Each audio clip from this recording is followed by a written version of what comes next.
তানভীর, গত রাতে কিন্তু দফায় দফায় সংঘর্ষ হয়েছে। প্রথমে বঙ্গবন্ধু হলের ওখানে সংঘর্ষের পর কিন্তু তারা প্রতিবাদী যখন আন্দোলনরত শিক্ষার্থীরা উপাচার্যের কাছে এসে আশ্রয় প্রার্থনা করে এবং উপাচার্যের বাসভবনের সামনে অবস্থান করে। তারপরে কিন্তু গভীর রাতে ছাত্রলীগ আবারও এখানে হামলা করে এবং তাদেরকে বেশ কয়েকজন আহত হয়। আমরা যেটা খবর পেয়েছি, পুলিশের অতিরিক্ত পুলিশ সুপার আবদুল্লাহিল কাফি, আশুলিয়া থানার ভারপ্রাপ্ত কর্মকর্তা আবু সাইদ সহ অন্তত 15 জন পুলিশ সদস্য, তারপরে হচ্ছে আন্দোলনকারী ছাত্র এবং ছাত্রলীগ কর্মী, সাংবাদিক সহ অন্তত শতাধিক 100-র মতন আহত হয়েছে। তারা কিন্তু বিভিন্ন হাসপাতালে এখনো চিকিৎসা নিচ্ছে।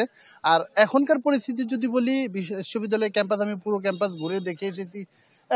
গত রাতের যে সংঘর্ষ হয়েছে ক্যাম্পাস জুড়ে, ক্ষত চিহ্ন কিন্তু বিভিন্ন জায়গায় বয়ে চলেছে। রাস্তায় রাস্তায় অবরোধ, এখনো ব্যারিকেডগুলো দেওয়া রয়েছে, রাস্তার মধ্যে বিভিন্ন জায়গায় ব্যারিকেড দেওয়া রয়েছে এবং পুলিশ পর্যাপ্ত পরিমাণে আইন শৃঙ্খলা রক্ষাকারী বাহিনী কিন্তু মোতায়েন করা হয়েছে এবং এখন আরো আসছে।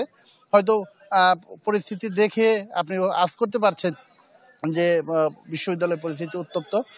তো আন্দোলনকারী কোটা আন্দোলনকারী শিক্ষার্থীদের পক্ষ থেকে বলা হয়েছে তারা 11টার সময় তারা আবারও জড়ো হবে এবং তারা তাদের যে কর্মসূচি, বিক্ষোভ মিছিল সহ সড়ক অবরোধের তাদের পরিকল্পনা রয়েছে।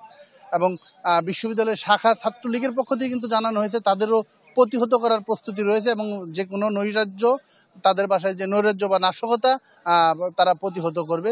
তো সব মিলিয়ে বিশ্ববিদ্যালয়ের দৃশ্যমান এখনো কোনো পক্ষ ছাত্র বা কোটা আন্দোলনকারী বা ছাত্রলীগ কারোই এখনো ওইভাবে জড়ো হয়নি।